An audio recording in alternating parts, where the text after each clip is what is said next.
Hi, I'm Spencer, an expert builder at Neologic, and today I'll be explaining the ins and outs of the card list with Reorder element.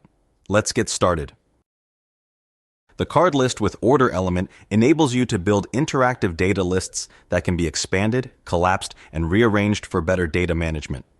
This element is ideal for data fields defined as data structures or for multi-field arrays.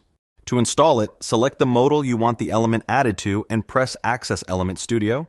In the studio, click on Add New Block, search for card list with order. First, we will need to connect it to a multi-field row. Right-click on it and press Edit. For the field data group connection, connect it to the data structure field data that you have. Inside the table itself, you can add multiple elements. Right-click on it and press Add Additional Field inside the section. This can be customized as well, depending on your needs. That's the end of our quick tutorial on the card list with order element. You can check out our other documentation videos or reach out to the team and me with any recommendations for future help articles to help speed up your workflow.